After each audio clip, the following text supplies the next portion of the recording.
ትዝታ ዛራዳ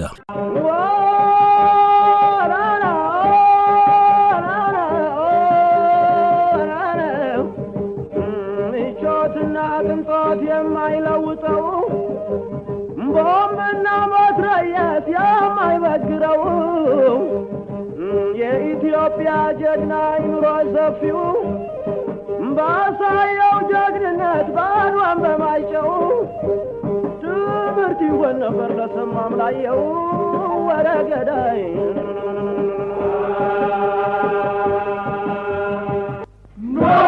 ኮማት እማይ ዘራ ዘራ ዘራ ዘራ እያደገ ዘራ ለነጻነቴ ዘራ እስሮያኛው ዘራ ያባኔው ዘራ የአበሾቹ ጦር ከመካከለኛው በቀር በግራ በኩልም ስለተጫነ ጀነራል አልቤርቶኒ ተጠባባቂው ባታዮ እንዲመጣ አዘዘ። በዚህ ጊዜ የእቴጌ ጣይቱ ጦር 6 ሃኪንስ የሚባሉትን መድፎች ይዘው ከተዋጊው 3000 ሜትር ርቀው መድፍ እየተኮሱ ምንም እንኳን በጣሊያኖች ላይ ጉዳት ባያበዙ ተዋጊዎቹን አበሾች ስለደገፏቸው ወደፊት ሁሉም በኪዳነ ምሕረት በር ወደፊት እየገፉ ይዋጉ ጀመር። በዚሁ ጊዜ ተጠባባቂው የ7ኛው ባታዮ ጦር ደርሶ አንድነት ያደረጉት መቋቋም ሀበሾችን ወደ ኋላ 1000 ሜትር ያህል እንዲያፈገፍጉ አደረጋቸው።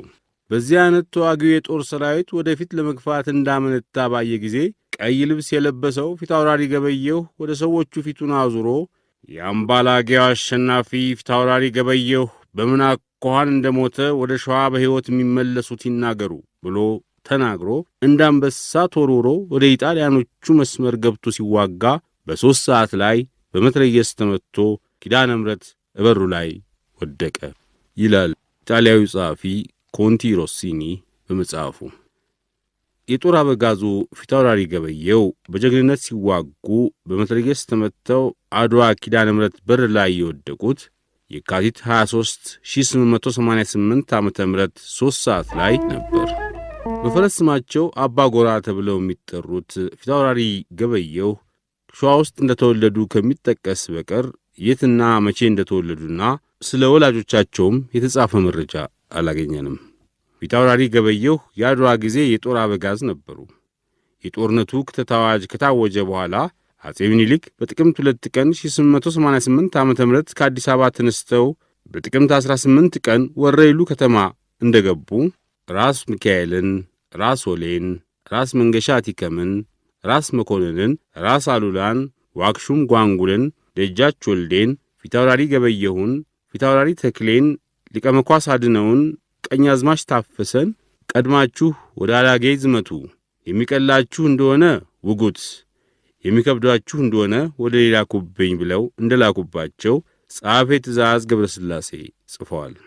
ይህ ግንባር ቀደም ጦር በራስ መኮንን አበጋዝነት ከወረኢሉ ተነስቶ በመጓዝ ላይ እንዳለ ከደብረ ኃይላ ጦርነት የመጡት ራስ መንገሻ ከነጦራቸው ባሸንጌ ሲጠባበቁ ነበርና ከነራስ መኮንን ጋር ተገናኝተው ሁሉም ጉዞአቸውን ወደ አላጌ ቀጠሉ። ጉዳዩን በሰላም ለመጨረስ ራስ መኮንንና ማጆር ቶዞሊ ደብዳቤዎች እየተለዋወጡ ራስ መኮንን ከበው መጠባበቅን እንጂ በቶሎ በጦር ማጥቃቱን የፈለጉ አይመስልም ነበር። ህዳር 28 ቀን 1888 ዓመተ ምህረት ግን ከዚህ ቀደም ራስ አሉላ በዶጋሊ ጦርነት እንዳደረጉት ፊታውራሪ ገበየሁ ለጌታዬ ለአጼ ምኒልክ ድግስ እንጂ የጦር መስተንግዶ እንዲጠብቃቸው አላደርግም በማለት ከጠቅላይ አዛዡ ከራስ መኮንን ትእዛዝ ሳይጠብቁ ፊት ለፊት መድፍ እየተኮሰ ያላገጠም ባበሳጫቸው በማጆር ቶዞሊ ጦር ላይ ውጊያ ከፈቱ። የፊታውራሪ ገበየሁን ስሜትና ጀግንነት የተጋሩት ቀኛዝማች ታፈሰና ፊታውራሪ ተክሌ ተከታትለው ሄደው ውጊያውን አፋፋሙት። በዚህ ጊዜ ራሶቹ ሁሉም በየድንኳናቸው ነበሩ። ተኩሱን ሰምተው የጦር መሳሪያቸውን ታጥቀው ከየድንኳናቸው ወጥተው ወደ ጦርነቱ ሲያመሩ ያላጌ ምሽግ አቀማመጥ የሚያውቁት ሹም አጋሜ ተስፋዬ ያላጌ በር እንኳን ጠመንጃና መድፍ ተጠምዶበት በደንጊያ እንኳን አንድ ሰው ሊከላከልበት ይችላልና አልጋውን እንዳታፈርሱት በሚኒሊክ አምላክ ወደ የድንኳናችሁ ግቡ ብለው ተማጥኗቸው ነበር። ራሶቹ ግን እርስ በርሳቸው ተመካክረው እኛ እዚህ ተቀምጠን የንጉሡን አሽከር ፊታውራሪ ገበየሁን ዝም ብለን እንዴት እናስገድለዋለን ተባብለው ወደ ጦርነቱ ገብተው ገጠሙ። ፊታውራሪ ገበየውም ምንም እንኳን ሰሞኑን ታመው ቢሰነብቱ በበቅሎ ሆነው ዘንጋቸውን ይዘው አይዞህ ጥይትም ያለቀብህ በጎራዴ በለው እያሉ ወታደሩን እያደፋፈሩ መዋጋታቸውን ከራስ መንገሻ ዮሐንስ መላእክተኛ እንደሰሙ ጸሐፌ ትእዛዝ ገብረ ሥላሴ አስነብበዋል። ታሪከ ዘመን ዘዳግማዊ ምኒልክ በተሰኘ መጽሐፋቸው።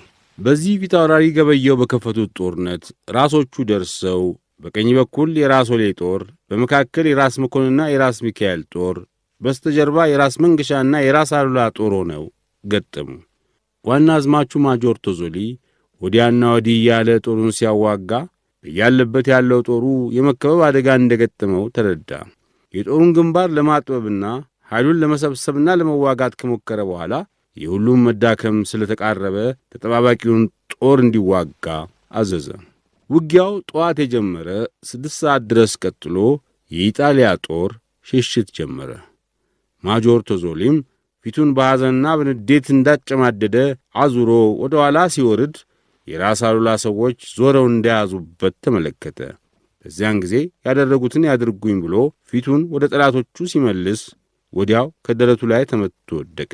ከዚያ በኋላ ጦሩ ትርምስምሱ ወጥቶ ባገኘው አቅጣጫ ወደ መቀሌ ሽሽት ጀመረ። የአምባላጌው ጦርነት በጠቅላይ አዛዡ በራስ መኮንን ትእዛዝ ሳይሆን በአበጋዙ በፊታውራሪ ገበየው ስለተከፈተ ምንም እንኳን ድሉ የኢትዮጵያውያን ሆኖ ራሳቸውም በደንብ የተካፈሉበት ቢሆን የጦርነቱ ጉዳይ በድል ከተደመደመና የመጀመሪያ የጦር ኃይላቸውን ካሳዩ በኋላ ራስ መኮንን ጦርነቱን ያለ ትእዛዝ የጀመሩትን ፊታውራሪ ገበየውንና ቀኛዝማች ታፈሰን አሰሯቸው። የአምባላጌ የድል የምሥራች ወሎ ግዛት ለሚገኙት ለአጼ ምኒልክ ለመንገር በደብዳቤና በቃል አሽከራቸውን የላኩ ራስ መንገሻ ዮሐንስ ናቸው። ደብዳቤውም እንደዚህ የሚል ነው። ይድረስ ከስዩመ እግዚአብሔር ዳግማዊ ምኒልክ ንጉሠ ነገሥት ዘኢትዮጵያ መድኃኔ ዓለም ጤና ያስጥልኝ ብዬ እጅ ነሳለሁ። ልጆ ራስ መንገሻ። ጃንሆይ ጦርነቱ አልታሰበም ነበር። ፊታውራሪ ገበየው ሄዶ ገጠመው። እኔም በጀርባው መኳንንቱም በግንባር ገቡበት። ከመኳንንቱ ሰራዊቱ፣ ከሰራዊቱ መኳንንቱ።